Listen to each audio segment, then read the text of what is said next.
year is currently 2020, year that will probably end in infamy, and gaming is all the rage now.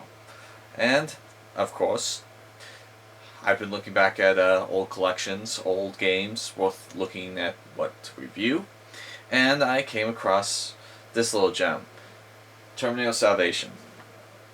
Now, this game came out back in early 2009. But the question is this worth playing 11 years later? Let me do the math on that. Yeah, 11 years later, soon to be 12 years later.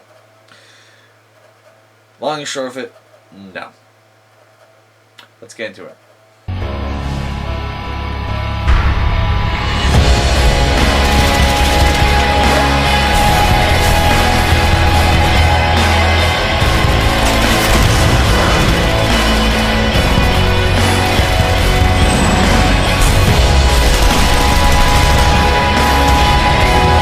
Hey there, Angie. I'm Blair. You're gonna be okay now.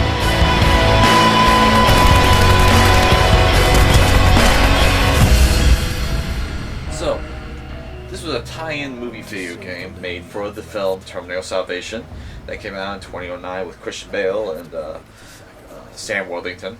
And it's personally on my third spot of favorite Terminator films, with the first two being out, of course.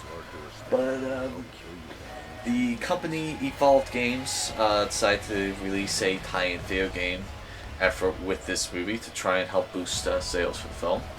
And long and short of it, it wasn't amazing. First of all, the thing that really hurts this game is the fact that it feels like it's literally only was developed in 6 months. If you know anything about video games, that's really not enough time to develop anything. Guy who developed E.T. only had 5 months to develop that game, and that's considered one of the worst games ever made. Regardless, this game does not feel like it's complete. It's incredibly short. And also, another thing worth noting is that it is not backwards compatible with anything. It also doesn't have an HD remake of any kind, so basically, if you were to get this game, probably the only current system you could get it on is the PC. I currently have it on the 360, and it also came out on the PlayStation 3. Unfortunately, the 360 version does not have backwards compatibility with the Xbox One or Series X as of yet. Series X has been said, I won't say confirmed, to be looking into more backwards compatibility support in the future. So that's something to look forward to. But I doubt seriously that these movie tie-in video games will get backwards compatibility support unless they were extremely popular, and besides that, probably the extremely popular ones have already been backwards compatible with the Xbox One already. So, question is there anything good about this game? Well, actually, yeah. One of the biggest surprises with this video game is the unusual hybrid of the Terminator franchise with the Gears of War cover mechanics. Now, on paper, that sounds like a terrible idea, but it surprisingly works. Now, not perfectly. Unfortunately, enemy AI is a little bit too smart for its own good, but the feel, the vibe, works well with the franchise. I mean, I never would have thought combining Gears of War mechanics with Terminator would have been a good idea, but it is a good idea. Unfortunately, one of the other big problems with this game is the fact that the enemies you fight most of the time are nothing you've seen before. So you don't even get those wheeled tank enemies from the third and the beginning of the fourth Terminator film. No T-800s, no T-1000s, no T-Xs. The only recognizable enemies you come across is a boss battle with one of those flying hunter-killers. I guess the Harvester could count from the fourth Terminator film, and then T-600s. Now, apart from the T-600s, all the enemies are just throwaway, bland, uninteresting. I mean, I can't tell you how bored I was when I came across my 40th spider crab tank, whatever. Now, T600s, credit where credit's due, those were awesome to fight against. They weren't pushovers. You couldn't take one out with a pistol. So there was a couple of scenes where you had like 5 coming at you. It's like, oh, I need a grenade launcher for those. Because they don't go down easy. And I liked that. I really appreciate that. The other thing I didn't like, though, was the on-rail sequences. Now keep in mind, I did play this on the hardest difficulty because it only has 5 achievements or something to that matter. There's not a lot of achievements for this game, and it's really easy to get a perfect 100% out of this game's achievements. You just need to play through all the levels on hard. That's it.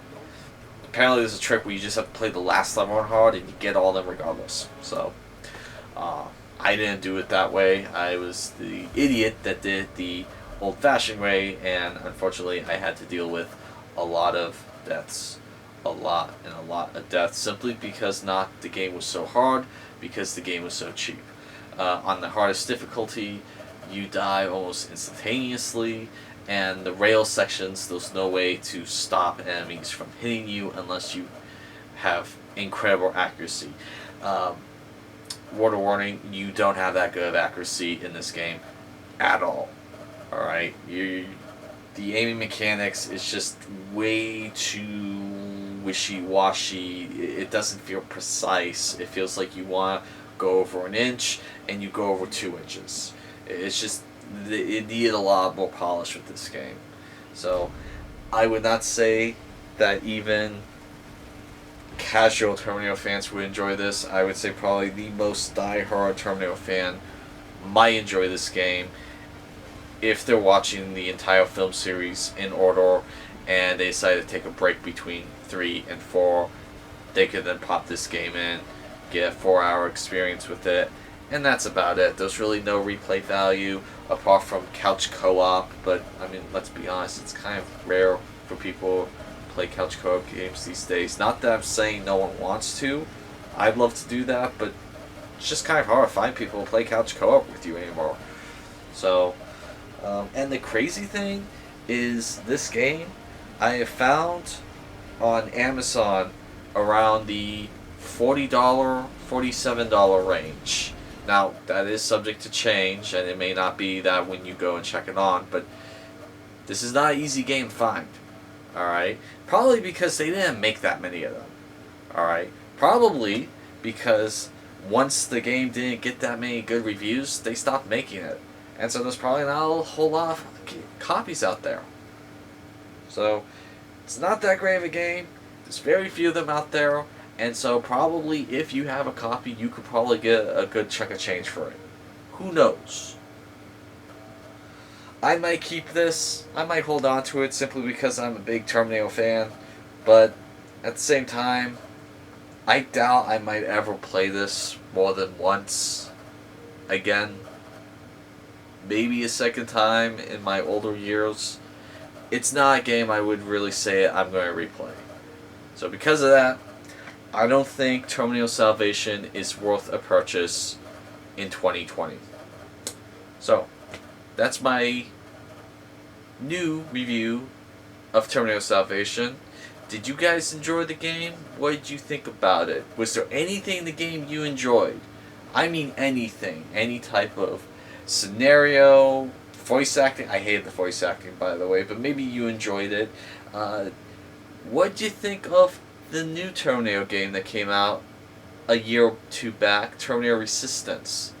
I actually have some thoughts on that, but I don't want to review on it until I actually play the full game. So, until next time, I'm Chris with 11 Hour Reviews, and